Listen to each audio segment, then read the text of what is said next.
할렐루야. 이 시간 말씀을 청취하는 모든 이들에게 하나님과 주 예수로부터 오는 은혜와 평강이 충만하기를 간절히 축원합니다. 이 시간 함께 나눌 말씀은 요한복음 6장에 나타나 있는 오병이어의 기적에 관한 말씀입니다. 오병이어에 관한 말씀은 다른 복음서에서 나타나 있지만 그러나 요한복음에서는 좀 더 구체적으로 잘 나타나 있습니다. 자, 요한복음 6장 1절에서 15절까지의 말씀, 요한복음 6장 1절부터 15절까지의 말씀을 읽도록 하겠습니다. 그 후에 예수께서 디베랴의 갈릴리 바다 건너편으로 가시매 큰 무리가 따르니 이는 병자들에게 행하시는 표적을 보았음이로라. 3절 예수께서 산에 오르사 제자들과 함께 거기 앉으시니. 4절 마침 유대인의 명절인 유월절에 가까운지라. 5절 예수께서 눈을 들어 큰 무리가 자기에게로 오는 것을 보시고 빌립에게 이르시되 우리가 어디서 떡을 사서 이 사람들을 먹이겠느냐 하시니. 6절 이렇게 말씀은 친히 어떻게 하실지를 아시고 빌립을 시험하고자 하심이라. 7절 빌립이 대답하되 각 사람으로 조금씩 받게 할지라도 200데나리온의 떡이 부족하리이다. 8절 제자 중 하나고 시몬 베드로의 형제 안드레가 예수께 여짜오되 여기에 한 아이가 있어 보리떡 5개와 물고기 2마리를 가지고 있나이다. 그러나 그것이 이 많은 사람에게 얼마나 되겠사옵나이까. 10절 예수께서 이르시되 이 사람들을 앉게 하라 하시니 그곳에 잔디가 많은지라 사람들이 수가 5,000명쯤 되더라. 11절 예수께서 떡을 가져 축사하신 후에 앉아있는 자들에게 나눠주시고 물고기도 그렇게 그들의 원대로 주시니라. 12절 그들이 배부른 후에 예수께서 제자들에게 이르시되 남은 떡 조각을 거두고 버리는 것이 없게 하라 하시므로 이에 거두니 보리떡 5개로 먹고 남은 조각이 12바구니에 찼더라. 14절 그 사람들이 예수께서 행하신 이 표적을 보고 말하되 이는 참으로 세상에 오실 그 선지자라 하더라. 15절 그러므로 예수께서 그들이 와서 자기를 억지로 붙들어 임금 삼으려는 줄 아시고 다시 혼자 산으로 떠나가시니라. 아멘. 본문은 예수님께서 많은 병자를 고치니까 많은 사람들이 그 표적을 보고 나서는 따라오는 그러한 장면이 되어지는 것입니다. 예수님께서 이 세상에 의학으로 고칠 수 없는 병들을 많이 고치니까 주변에 있던 사람들이 소문을 듣고 꼬리를 물고 따라오는 것이죠. 그런데 문제는 이들이 밥을 먹지 않아서 굶고 있었다는 것입니다. 그 숫자는요 어마어마한데 남자 즉 20세 이상의 장정만 5,000명이고 여자 어린이 노인까지 포함하면요 대략 2만 명 이상 되는 엄청난 숫자예요. 보통 2만 명이라고 봅니다. 이 성경에는 장정만 5,000이라고 되어 있지만 실제로는 2만 명 이상이나 되는 엄청난 군중들이 예수님께로 모여들어서 말씀을 들었던 것입니다.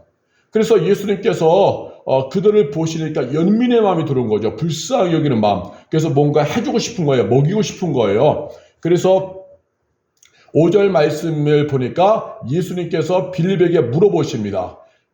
5절 말씀 보니까 빌립에게 이르시되 우리가 어디서 떡을 사서 이 사람들을 먹이겠느냐 이게 물어보시는 거예요.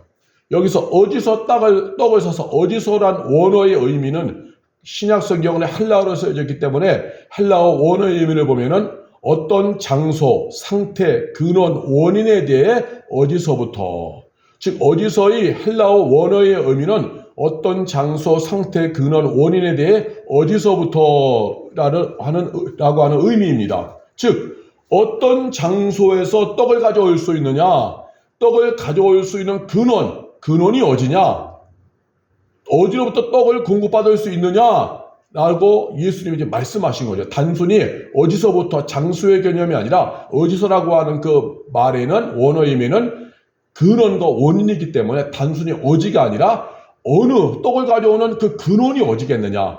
이 2만 명이나 된 사람은 먹을 수 있는 떡을 가져올 수 있는 근원, 그것이 어디냐 이렇게 물어본 것이죠. 근원이 어디냐, 어디서부터 이 떡을 가져올 수 있느냐라고 말하는 거죠.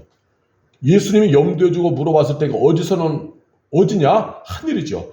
그 공급의 장소는 하늘입니다. 2만 명이나 되는 사람들을 먹일 수 있는 어디서, 즉 근원은 바로 하늘이죠. 공급의 근원은 하늘에 계시는 아버지 하나님이셨던 것입니다. 즉 하늘의 은혜로 인해서 현재의 문제가 해결되어지는 것이죠. 하늘에서 내려야지만이 하늘의 하나님 역사하셔야 이 땅의 문제가 풀어지는 것입니다. 그래서 우리는 항상 어디를 쳐다보느냐? 하늘에 계신 하나님, 근원, 문제 해법의 근원인 하늘을 바라봐야 돼요. 하늘의 하나님, 나의 아버지 하나님께로 내가 가야만 하는 것입니다. 문제가 오면은요, 표면적인 것만 쳐다보고 상황만 쳐다보고 환경만 쳐다보는 얄팍한 수많은 쳐다보는 그러한 사람은 일반적인 사람이죠.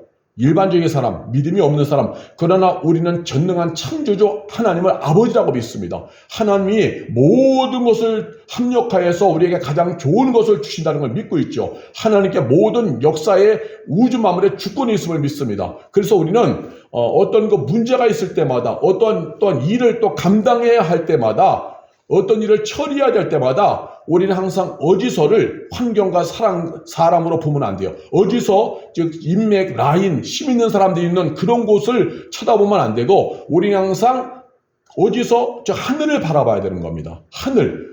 그 모든 문제의 해법의 근원을 우리는 하나님께 두는 거예요. 하나님의 전능하신 통치, 하나님의 섭리하심, 하나님의 열심. 우리는 항상 모든 문제의 해결의 근원을 하나님께 두는 거예요. 그래서 사람들은 이 문제를 어디서 해결하지 하면서 사람을 쳐다보고 환경을 쳐다보고 인맥 라인을 쳐다보고 할 때 우리는 그런 어디서를 쳐다보는 것이 아니라 이 모든 것의 근원, 창조주 하나님께로 가야 되는 거예요. 어디서의 헬라어 원어의 의미는 어떤 장소, 근원, 원인에 대해서 어디서부터라고 하는 거죠. 그래서 항상 우리는 이 문제를 해결할 근원, 이 문제를 해결할 수 있는 것이 시작되는 원인, 그것을 항상 하나님이다 하면서 하늘이신 아버지께 우리는 호소하는 것, 이것이 진정한 믿음의 성도가 되어지는 것입니다. 믿음의 성도가 되어지는 거예요. 그 판매처와 물류창고 보세요. 간혹 판매처에서 고객의 물건을 찾을 때 판매처에 보면은 그 가게에 물건이 없는 경우가 있죠. 그러면 그 가게는 어디다 전에 물류창고로 전화하고 알아보죠. 그래서 물건이 있으면 물건이 있답니다. 그 조금만 기다리시면 배달이 될 겁니다. 이렇게 하잖아요. 우리도 살다 보면은 현실 속에서 늘 풍성한 것만 있는 것이 아니죠. 그 가게에서도 그 필요한 물품이 없는 경우가 있는 것처럼 우리의 삶도 그 문제를 해결할 만한 여력이 없는 경우가 있습니다. 그 문제를 해결할 만한 물질과 힘이 없는 경우도 있어요. 그때마다 우리는 영적 물류창고인 하늘의 은혜를 구해야 돼요. 하느님 아버지에는 하늘 곳간에는 모든 것이 다 있는 것입니다. 우리의 필요를 채워줄 모든 것이. 그래서 항상 우리는 어디를 보느냐? 그 문제를 해결의 근원인 하나님을 향해야 돼요. 그래서 일반 사람들은 이 문제를 해결하기 위해 쳐다보는 어디서는 사람, 환경, 물질, 권력, 인맥, 라인, 뭐 그런 것이 될 수 있겠죠. 그러나 우리는 이 문제를 해결할 어디서는 바로 하나님, 하늘에 계신 우리 아버지 하나님, 통치하시는 하나님께만 우리가 집중하면 되어지는 것입니다. 그래서 오늘 본문에서 예수님이 질문하신 어디서는 다른 곳이 아니라 창조주 하나님이다. 예수님을 그걸 염두에 두고 하신 거예요. 하나님이 바로 우리의 모든 문제를 해결해 주시는 근원이 되는 거죠. 그 근원, 그것의 의미가 어디서라는 거예요. 그래서 예수님은 질문하신 어디서는 하나님이다. 하나님께로 시도 돌리면 되죠. 자, 그럼 이제 중요한 것이 있어요. 그 제자들이 많이 있잖아요. 12명의 제자가 있는데 왜 빌립에게 이런 질문을 하셨을까? 이제 여기서 우리가 질문을 던져야겠죠. 왜 빌립에게 예수님이 이런 질문을 하셨을까? 그것이 6절에 나와 있어요. 요한복음 그 6장 6절의 말씀을 보니까 이렇게 말씀하시면 친히 어떻게 하실지를 아시고 빌립을 시험코자 하심이라. 예수님은 어떻게 하실지를 예수님은 아세요. 전능하신 분이기 때문에 예수님은 이 문제의 해법을 잘 알고 계세요. 왜?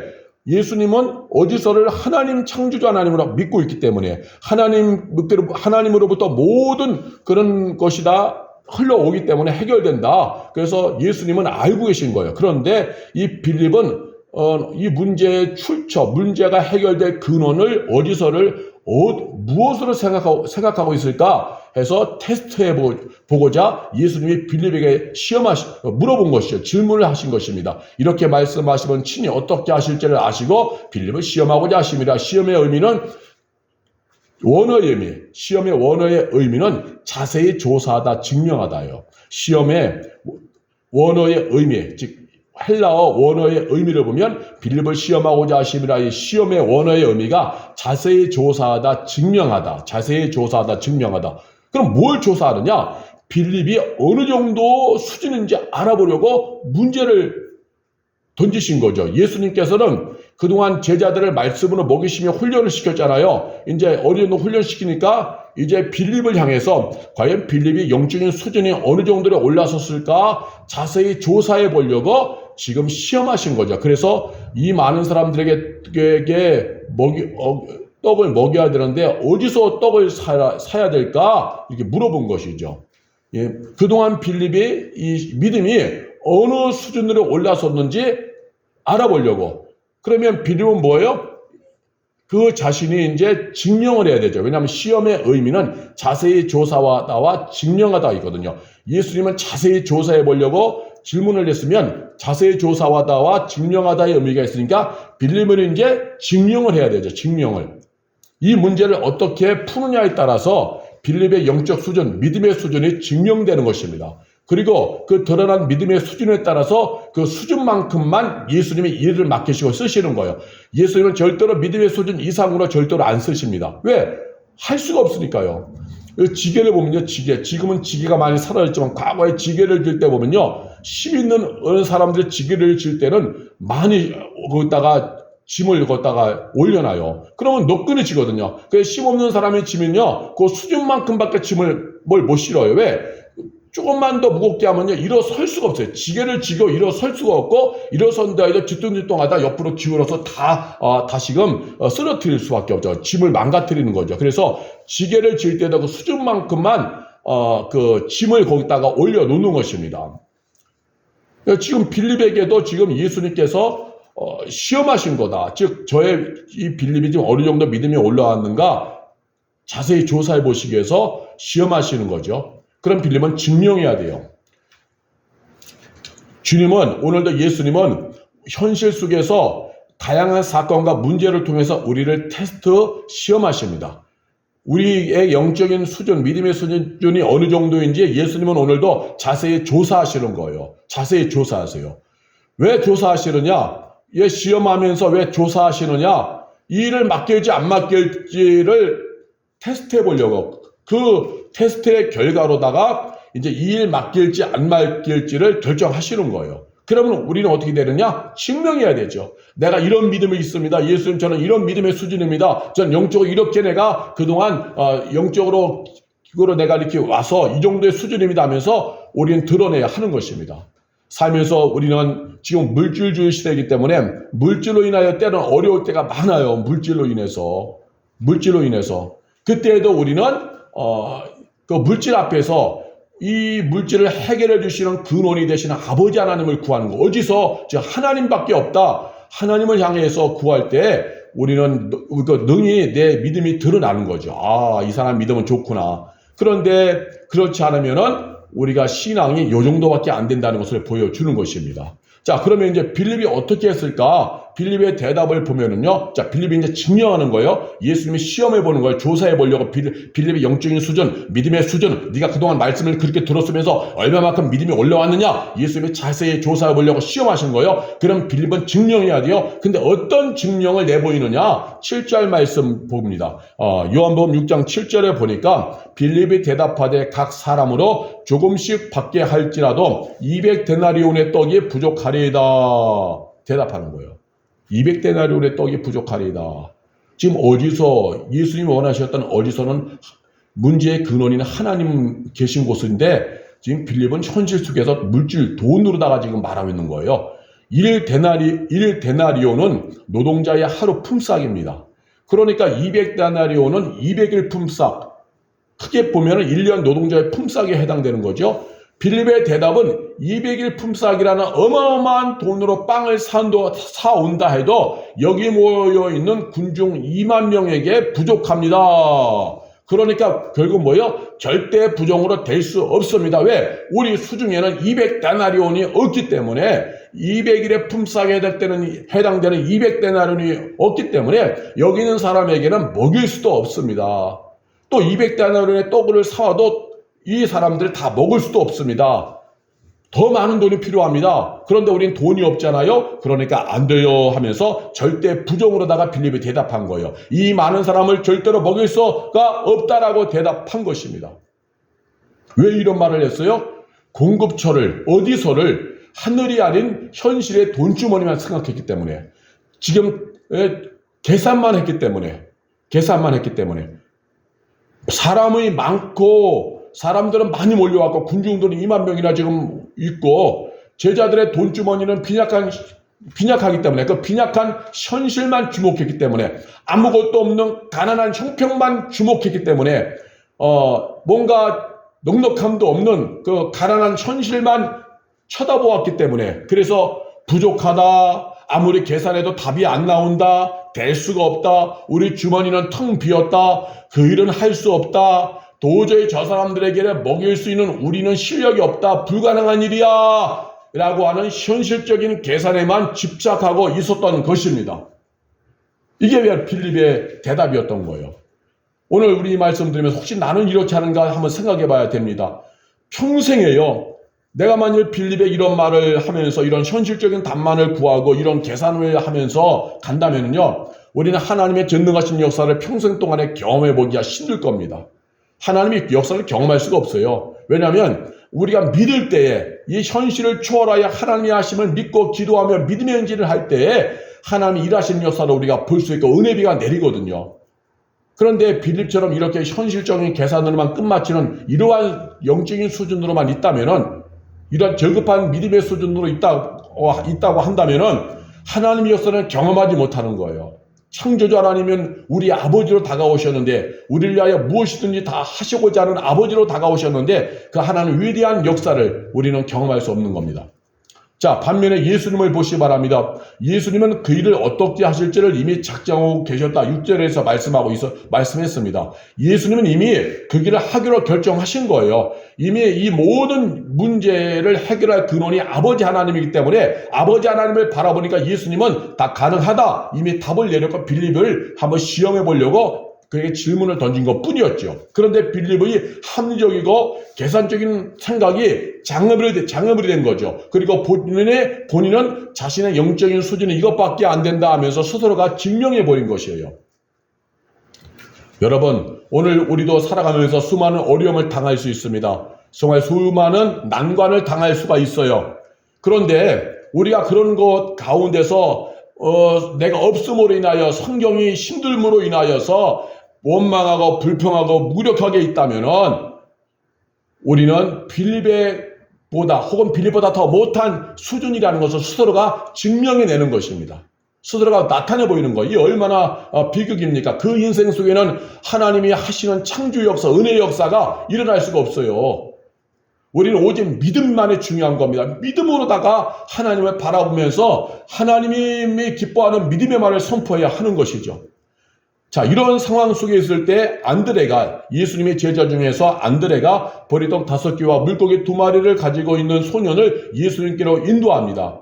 예수님께로 인도해요. 그러자 예수님이 그것을 받으시고 나서는 일을 하시는 거죠.